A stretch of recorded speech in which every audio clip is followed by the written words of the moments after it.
क्योंकि तामीर इजी है। अस्सलाम वालेकुम नाजरीन, मैं हूं आपके साथ सारा परवेज। नाजरीन, वॉशरूम्स आपके घर का एक अहम तरीन जुज़ होता है। वॉशरूम्स का पायदार होना, वॉशरूम्स में सीवरेज का ठीक होना, वॉशरूम्स में पाइपलाइंस और ठीक जगह का इंतखाब, हर एक पॉइंट बहुत इंपॉर्टेंट होता है। हमारे यहाँ अच्छे खासे काम करने वाले कारीगर भी वॉशरूम्स को ठीक तरीके से नहीं बना सकते, जिसके बाद में बहुत इश्यूज आते हैं। नाजरीन, वॉशरूम बनाना कोई रॉकेट साइंस नहीं है। आज काफ़ी डिटेल में हम इस पे बात करने वाले हैं, क्योंकि तामीर इजी के प्लेटफॉर्म पर हमें जिन एक्सपर्ट ने ज्वाइन किया है वो है मोहम्मद अमजद साहब। इनसे हम जानेंगे कि वॉशरूम्स की टेक्निकलिटीज़ क्या हैं। इसके बाद आप चाहे वॉशरूम ग्राउंड फ्लोर पे बनाएं या फर्स्ट फ्लोर पे, आपको कभी ज़्यादा सोचना नहीं पड़ेगा। ना लीकेज का डर होगा, ना सीपेज की परेशानी होगी, क्योंकि इनसे हम हर चीज़, हर स्टेप को बहुत डिटेल में जानेंगे। अस्सलाम वालेकुम sir, welcome to the show. वालेकुम अस्सलाम। कैसे हैं सर? अल्हम्दुलिल्लाह जी। सर, हमें ये बताएं कि वॉशरूम के बारे में कुछ ऐसा बताएं जिससे जो घर बनाने वाले हैं ना, उनके दिलों से ये खौफ मिट जाए। वॉशरूम को बनाते वक्त असूलन कोई खौफ तो नहीं होना चाहिए दिल में। और दूसरा, वॉशरूम जब भी घरों में कंस्ट्रक्शन के दौरान इसमें 2-3 किस्म की खसूसी प्रिकॉशनरी मेजर्स लिए जाते हैं। सही। अगर हम उनका ख्याल रख लें तो मेरा ख्याल है कि हमारे जो वॉशरूम्स हैं उनमें किसी भी तरह की कोई प्रॉब्लम नहीं आती। ठीक है। वॉशरूम हमारे आमतौर पे घरों में 2 लेवल्स पे बनते हैं। एक ग्राउंड फ्लोर के ऊपर वॉशरूम्स बनते हैं और एक हमारे फर्स्ट फ्लोर और सेकंड फ्लोर, यानी कि ऊपर वाली मंजिलों के ऊपर जो वॉशरूम्स बनते हैं। इन दोनों में थोड़ी थोड़ी टेक्निक्स या थोड़ी थोड़ी प्रिकॉशनरी मेजर्स का फ़र्क होता है। तो सर, ये इन दोनों लेवल्स में हमें क्या डिफरेंट तरीके से प्रिकॉशंस लेने चाहिए, चाहे ग्राउंड फ्लोर में बनाएं या फर्स्ट फ्लोर में बनाएं? जी हाँ, इन दोनों में अगर हम इनको दोनों को 2 स्टेप्स में अगर जिक्र कर लें, अगर हम पहले ग्राउंड फ्लोर के वॉशरूम्स का जिक्र करें तो मैं उसको थोड़ा सा एक्सप्लेन कर देता हूँ आपको। ग्राउंड फ्लोर के वॉशरूम्स का मतलब ये है कि आप लोग ज़मीन के ऊपर, यानी जो अपना फर्श का लेवल है उसके ऊपर आप जो वॉशरूम्स बना रहे हैं उनका हम जिक्र कर रहे हैं।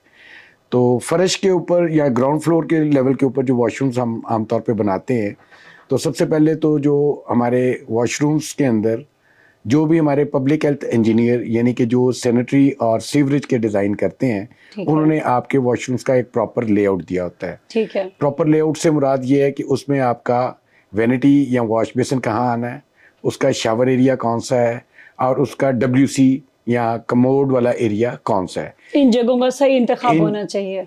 जी हाँ, इन जगहों को आमतौर पे जो वॉशरूम का जो डोर होता है उसके रिस्पेक्टिवली इन तीनों चीज़ों को प्रॉपरली उस वॉशरूम के अंदर प्लान किया जाता है या प्लेस किया जाता है। तो अकॉर्डिंगली हम सबसे पहले अपने वॉशरूम के अंदर इन तीनों चीज़ों के लेआउट के मुताबिक हमने उसकी 2 तरह की वायरिंग्स करनी होती है। ठीक है। एक हमारी फ्लोर में आ रही होती है, उसकी जो वायरिंग कह लें, या उसकी जो सीवरेज लाइन या वेस्ट पाइप, जो हमारे वॉशरूम से जो वेस्ट बाहर निकलनी जी, है, जी, जी। उसकी जो हमारी आप कह लें कि सर्विसेज हैं उनको फ्लोर के अंदर ले किया जाता है। इसी तरह से कुछ सर्विसेज, यानी कि जो पानी से रेलेवेंट सर्विसेज हैं, जी, जी, जी। वो हमारी दीवारों में ले की जाती हैं। ठीक है। इन दोनों के मटेरियल्स फ़र्क होते हैं।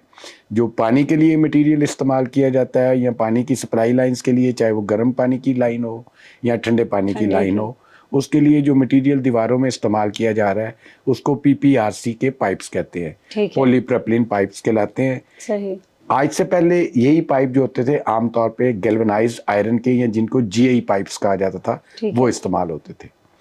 GI पाइप्स का ड्रॉबैक ये था कि ये आफ्टर 20 to 25 ईयर्स इनके अंदर रस्टिंग या इनके अंदर पिन होल्स डेवलप होने के चांसेस बढ़ जाते थे, जबकि पॉलीप्रोपिलीन पाइप्स में ये चांसेस नहीं होते। ठीक है। सेकेंडली, जो दूसरी आपके जो वेस्ट जो लाइंस हैं, वेस्ट के जो आपके लिए सर्विसेज के लिए जो पाइप्स इस्तेमाल किए जाते हैं, वो नॉर्मली PVC या UPVC के पाइप्स होते हैं, जिनको हम लोग फर्श के अंदर बिछाते हैं। अच्छा, उसके बाद जब हम ग्राउंड फ्लोर के जब वॉशरूम्स कर रहे होते हैं, तो सबसे पहले हम उसके दीवारों में जो हमारा लेआउट है उसके मुताबिक दीवारों में झरियाँ लगाकर, ठीक है, अपने पानी की जो सप्लाई लाइंस हैं, गर्म या ठंडे पानी की लाइंस जो हैं, उनको हम अपने उनके रेलेवेंट लोकेशंस तक पहुंचाते हैं। लाइक शावर के जो पाइप्स हैं वहाँ पर गर्म ठंडी लाइन जानी है। आपका जो WC या कमोड है उसके साथ आपके एक टैप जाएगी और एक मुस्लिम शावर की लाइन जाएगी। तो इसी तरह से जो आपका वैनिटी या बेसन है उसके पास भी गर्म और ठंडे पानी की लाइन जानी होती है। तो सबसे पहले हम दीवारों के ऊपर निशान लगाकर अकॉर्डिंगली उसकी झरियाँ लगाते हैं और इन पाइप्स को दीवारों के अंदर with the help of hooks, metallic hooks होती हैं, उनके साथ हम इनको दीवारों में इनकी रिक्वायर्ड लोकेशंस के ऊपर फिक्स कर लेते हैं। ठीक हो गया। दूसरे नंबर पर आ जाता है जो हमारे पास इसकी वेस्ट को जो हमने वॉशरूम से आउट करना होता है, उसके लिए उसको आमतौर पर सॉइल पाइप भी कहते हैं। सॉइल पाइप जो है उसके लिए जब हमारी जो वेल कंपैक्टेड हमें सरफेस मिलती है और रोड़ी डालने से पहले नॉर्मली हम इन पाइप्स को ले करते हैं। ठीक है। रोड़ी डालने से पहले इसलिए इसको ले किया जाता है ताकि जो हमारा फ्लोर है वो उसको हार्ड कोर मिल जाए, जो कि हम ब्रिक बैलेंस या रोड़ी की शक्ल में या आमतौर पे उसको एक लीन कंक्रीट यानी 148 की शक्ल में करते हैं। तो इन्हीं तीनों जो हमने पानी की सप्लाई लाइंस दी हैं जो जिन लोकेशंस के ऊपर, उनके नीचे हमारे फ्लो ट्रैप्स होते हैं और फ्लो ट्रैप्स को फिर हम अपनी जो वेस्ट लाइंस हैं या सॉइल जो हमारे सॉइल पाइप्स जो कहलाते हैं उनके साथ हम इनको कनेक्ट करना होता है। सर यहाँ पे आपने पाइप्स का जिक्र किया, तो सर अगर ये वाटर पाइप्स हों और साथ जो वेस्ट फ्लो की पाइप्स है, इनको जब अप्लाई करते हैं, जब हम इनको बिछा रहे होते हैं, तो हमें क्या प्रिकॉशंस अप्लाई करने चाहिए? हम इसको दो हिस्सों में डिवाइड कर लेते हैं। एक हमारा सॉइल पाइप है या वेस्ट फ्लो के लिए जो पाइप इस्तेमाल करते हैं वो आमतौर पे हर वॉशरूम से 2 लाइंस निकलती हैं। ठीक है। एक हमारा होता है जो बेसन या शावर एरिया के पानी को लेकर वॉशरूम से आउट हो रहा होता है। दूसरा हमारा WC या कमोड से जो वेस्ट लाइन है वो बाहर आ रही होती है। exactly. इन दोनों को सेपरेट इसलिए रखते हैं ताकि हमारे जो वॉशरूम के अंदर जो है वो स्मेल जो है वो ना आए, या उसके वो जो रिवर्स में जो अगर दोनों लाइनों को इकट्ठा कर देंगे तो स्मेल आती है। इसमें जो अगली चीज़ का एहतियात की जाती है, जिसमें नेक्स्ट जो इसमें केयर करनी चाहिए वो है इनकी जॉइंटिंग की। जब हम अपना दोनों जो सॉइल वेस्ट जो पाइप हैं उनकी जब हम लेइंग करते हैं तो आमतौर पे चूँकि वो PVC या UPVC होता है तो इसके स्पेशल किस्म के सॉल्यूशंस मिलते हैं जो कि इनको जॉइंट इनके जो जब जॉइंट करते हैं तो वो सॉल्यूशन लगाकर एक पाइप के ऊपर दूसरे पाइप को उसको ऊपर चढ़ाते हैं, तो इस तरह से वो जो जॉइंट है वो आमतौर पे लीकेज फ्री किस्म का जॉइंट हमारा डेवलप होता है। इसका मतलब हमने अपने वॉशरूम से 2 तरह के पाइप्स को बाहर निकाला है, जो एक वाटर वेस्ट लेके चल रहा है और एक सॉलिड वेस्ट जो कि WC या कमोड से लेकर बाहर की तरफ जा रहे होते हैं। इस तरह से इन दोनों को के एंड्स को बाहर ले जाकर हम एक छोटा सा मैनहोल बनाते हैं जो कि मेन सीवर लाइन से फिर हम अपने घर के अंदर जो होती है उसके साथ कनेक्ट करते हैं। तो उस जो छोटा सा मैनहोल बिल्कुल adjacent to the external wall होता है उसमें हम इन दोनों पाइप्स के एंड को छोड़ते हैं। उस फिर छोटे मैनहोल को फिर हम अपने बड़े मैनहोल के साथ कनेक्ट करते हैं। अच्छा जी, जॉइंट्स के हमने सॉइल वेस्ट पाइप की तो जॉइंटिंग की बात कर ली। इसी तरह से जो हमारी पानी की लाइनें हैं जो कि आमतौर पे गर्म या ठंडे पानी की लाइनें हैं और आमतौर पे अब वो GA की जगह पे हम लोग उसका इस्तेमाल कर रहे हैं PPRC का। ठीक है। तो इसमें कुछ तो स्पेशल फिटिंग्स के साथ हम पाइप टू पाइप जॉइंट बनाते हैं जिसमें यूनियन है, सॉकेट्स हैं, इसी तरह से कोई एल्बोज हैं या टीज़ हैं। इसके अलावा हम दूसरा उसको जो पाइप टू पाइप जो जॉइंट बनाना होता है इसकी एक स्पेशल जॉइंटिंग मशीन होती है। अच्छा। जो कि काफ़ी हाई टेम्परेचर के ऊपर दोनों पाइप्स को एंड्स को उस मशीन के अंदर करते हैं और फिर वो फेस टू फेस उसकी फ्यूजन वेल्डिंग उसको कहते हैं हम तौर पे। इस तरह से वो पाइप का जॉइंट लग जाता है, वो आपस में पाइप कनेक्ट हो जाते हैं। सर ये तो अपनी फिटिंग का सारा प्रोसेस बता दिया। सर अगर इन्हीं पाइप्स में लीकेज हो तो फिर उसको कैसे कैटर करेंगे? आपका क्वेश्चन बिल्कुल रेलेवेंट है। हम लोगों ने ये जो पाइपलाइंस बिछाई हैं जो फर्श के अंदर या दीवारों के अंदर, तो इनको हमने बड़े करने से पहले या इनके ऊपर वाले जो बाकी एक्टिविटी सिविल की करने से पहले हमने इनके टेस्ट करने होते हैं। अच्छा, ठीक है। इसके लिए आमतौर पे जो सॉइल वेस्ट पाइप है उनके टेस्ट के लिए हम आमतौर पे प्रेशर गेजेस का इस्तेमाल नहीं करते, जबकि पानी की जो सप्लाई लाइंस होती हैं उनको हम बाकायदा प्रेशर गेज के साथ उसको एक ख़ास किस्म का 10 बार या 15 बार या डिपेंड कर रहा होता है कि आपके पब्लिक डिज़ाइनर ने उसको किस प्रेशर के ऊपर डिज़ाइन किया हुआ है। घरों में आमतौर पे 10 बार प्रेशर के ऊपर हम उसको चेक करते हैं। ठीक है। चेक करने का तरीका क्या है कि जो सॉइल वेस्ट पाइप्स हैं उनके एंड्स को हम सबको ब्लॉक कर देते हैं। ठीक है। एंड्स को जब हम बिल्कुल लीकेज फ्री करके उनके एंड्स को प्लग कर देंगे या बंद कर देंगे या उनके एंड्स के ऊपर हम कैप्स चढ़ा देते हैं, उसके बाद उन लाइंस को हम पानी के साथ फिल कर देते हैं। ठीक हो गया। यही प्रोसीजर हम पानी की पाइपलाइंस के साथ करते हैं कि पानी की पाइपलाइंस जितनी भी हमने बाथरूम में ले की होती हैं उन सब के जो लूज एंड्स होते हैं, ओपन एंड्स होते हैं, उनको हम प्लग कर देते हैं या उनको हम कैप कर देते हैं, बंद कर देंगे और उनके अंदर भी हम इसी तरह से पानी फिल कर देंगे। जो पानी की लाइंस हैं उनके साथ फिर हम प्रेशर गेज को भी साथ लगा देंगे और उसके ऊपर एक ख़ास प्रेशर जो है वो उसको पानी को हम एक्सर्ट करके एक प्रेशर उसके अंदर एक बिल्ड कर देंगे और उसके मुताबिक हमने उसको क्रॉस चेक करना होता है। ये दोनों प्रोसीजर करने के बाद हम करते ये हैं कि हम इसको 24 घंटे या 48 घंटे तक हम इसको मॉनिटर करते हैं। पानी उसमें भरा रहेगा, पानी उसमें बिल्कुल पानी पाइप्स के अंदर रहता है। पानी वाली सप्लाई लाइंस के ऊपर प्रेशर गेज लगी होती है। अगर हम 24 घंटे बाद या 48 घंटे बाद सपोज हमने इनिशियली उसको 10 बार का प्रेशर दिया था, 24 घंटे बाद या 48 घंटे बाद हम देखते हैं कि नहीं ये प्रेशर तो 8 बार पे आ गया हुआ है या 7 बार कोई लेवल है। ये आप समझ लें कि प्रेशर को मेजर करने का एक उसका जो पैमाना है, यूनिट है उसका एक पैमाना है, उसके बार उसका जो है ना प्रेशर के यूनिट है, आप कह लें। तो हम उसको जो प्रेशर की वो उस वैल्यू को चेक करते हैं। अगर तो वो डिक्रीज हो रही है, कम हो रही है, तो इसका मतलब कहीं ना कहीं हमारी लीकेज है। और इस लीकेज को फिर हम उसके बाद जितने भी हमने चूंकि अभी हमने जो पाइपिंग की हुई है सारी की सारी ओपन या नेकेड है, तो हम उनके जॉइंट्स को बड़ा कीनली देखते हैं और बड़ा प्रिसाइजली उसको ऑब्जर्व करके देखते हैं कि किस जॉइंट से कोई पानी लीकेज हो रही है या कुछ और है। अव्वल तो वो हमें वेट फॉर्म में वैसे भी नज़र आ सकता है, लेकिन फिर भी अगर बाज़ औक़ात हमें वेट फॉर्म में नहीं नज़र आया हुआ और हमने पीछे प्रेशर उसका रिड्यूस किया है या डिक्रीज़ किया है, तो फिर हम स्पेशली उसको देखते हैं, लाइनों को ऑब्जर्व करते हैं कि कहाँ से लीकेज है और जहाँ से फिर हमें लीकेज मिले उस पॉइंट को हम दोबारा से एक मतलब ट्रीट करते हैं या उसको रीडू करते हैं ताकि हम फॉर फ्यूचर रिप्लेस कर सकते हैं। जॉइंट दोबारा लगाना पड़ सकता है। आमतौर पर ये है जो आपकी जो फिटिंग्स होती हैं उनके साथ भी लीकेज का चांसेस होते हैं, क्योंकि जब वो फिटिंग्स चढ़ा रहे होते हैं या एक पाइप से दूसरे पाइप का थ्रू सम फिटिंग जॉइंट बनाते हैं तो उसमें भी लीकेज के चांसेस होते हैं। लेकिन अच्छा प्लम्बर वही होता है जो कि इसको फर्स्ट टाइम ही इतने अच्छे तरीके से कर लेता है कि लीकेज के चांसेस कम से कम होते हैं। इस तरह से जो आपका सॉइल वेस्ट का पाइप है उसके अंदर जो आपने पानी फिल किया हुआ है उसको भी आप 24 से 48 घंटे बाद ऑब्जर्व करते हैं। अब उसके साथ तो आपने प्रेशर गेज नहीं लगाई हुई तो लेकिन आप देखते रहते हैं कि आपने जहां पर उसको एक खास लेवल के ऊपर आपने जब पानी भरा था तो उसमें एक वर्टिकल पाइप हम लगा लेते हैं। उस वर्टिकल पाइप में जब हमने पानी फिल किया होता है तो उसके ऊपर एक निशान लगा लेते हैं, पॉइंट से मतलब निशानी रह जाए कि इतना पानी फिल, यहाँ तक हमने पानी फिल किया था।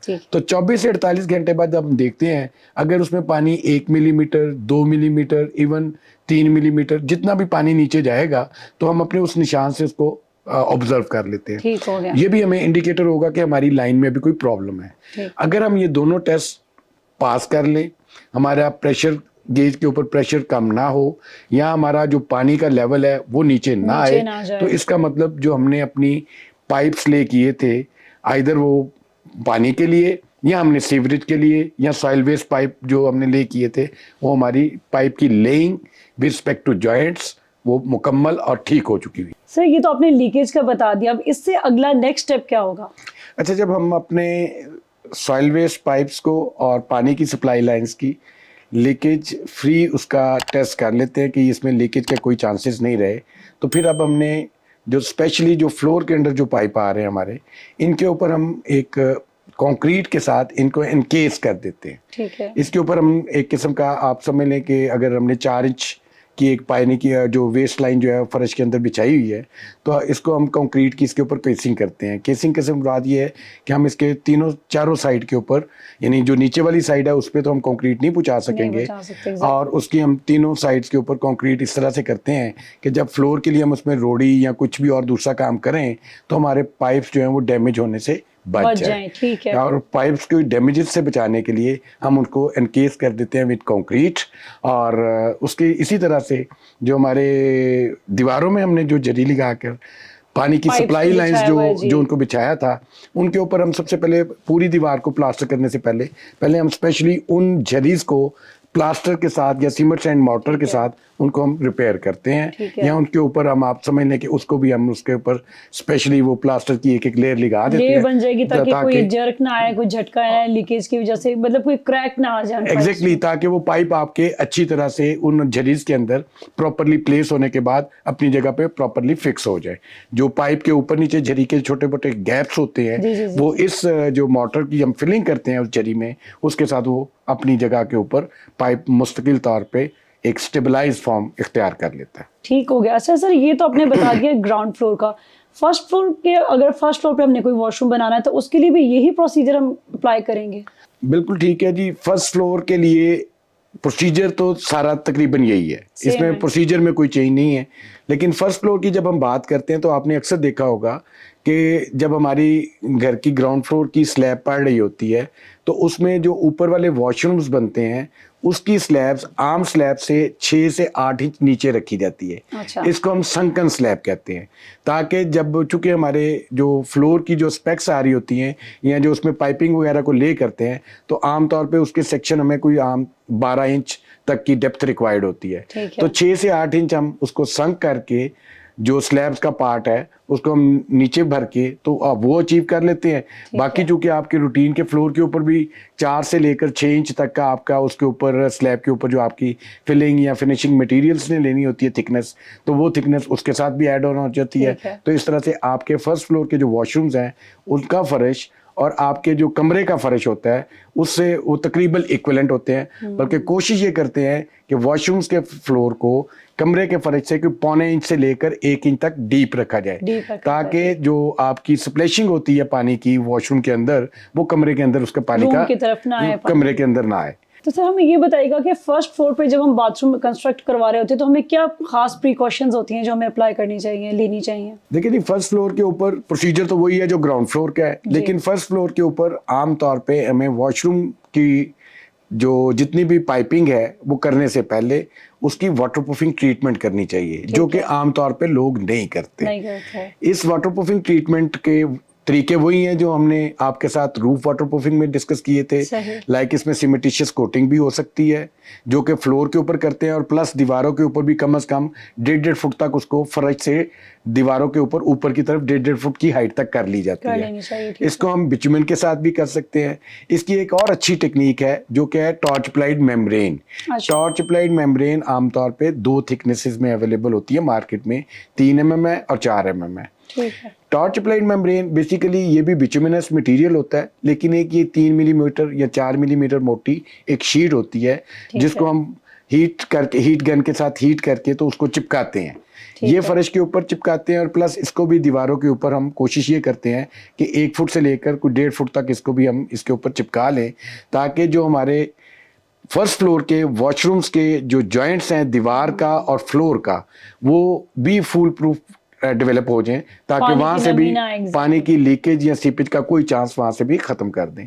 जब हम ये वाटरप्रूफिंग ट्रीटमेंट कर लेते हैं तो उसके बाद अगेन सेम वही प्रोसीजर है, सॉइल वेस्ट पाइप दीवारों के अंदर जो पानी की सप्लाई लाइंस की जो उसी तरह से जरी लग के होना है, पूरा सेम है। सही, बिल्कुल ये वही प्रोसेस होता है।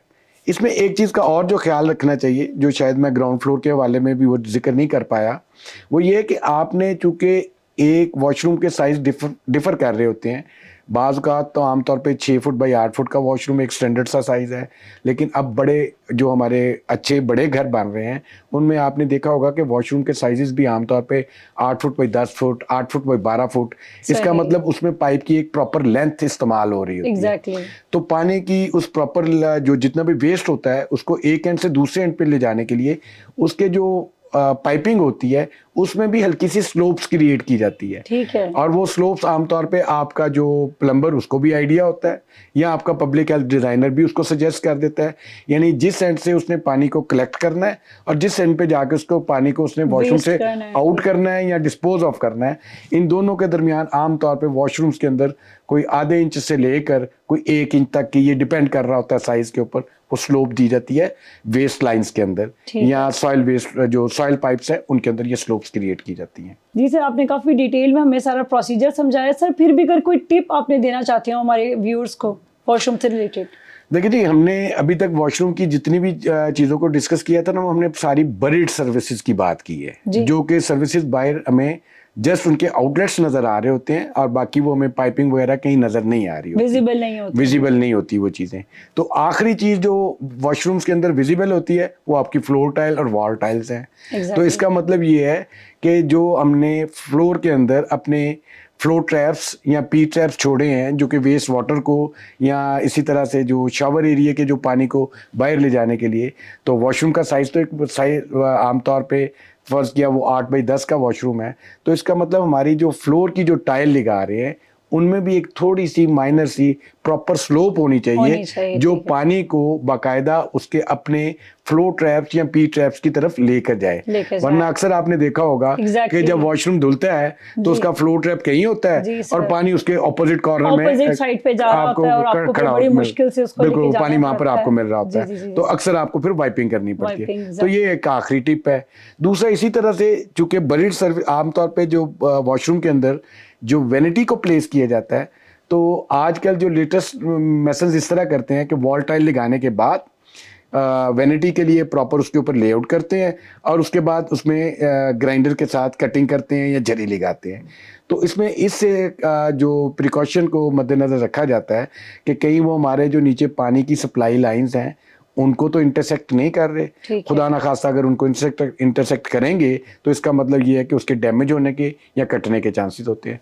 ये आई थिंक कि ये दो लास्ट जो हमारी प्रिकॉशनरी मेजर्स होती हैं वॉशरूम में, जो कि विजिबिलिटी में भी चीज़ें आ रही होती हैं, इनकी भी टेक केयर करनी चाहिए हमें। Thank you so much sir. नाजरीन, उम्मीद है आपको वॉशरूम से रिलेटेड A to Z सारे प्रोसेस की समझ आ गई होगी।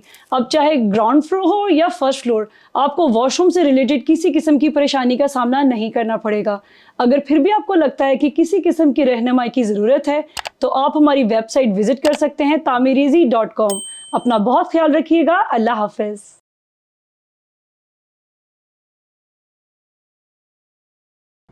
क्योंकि तामीर इजी है।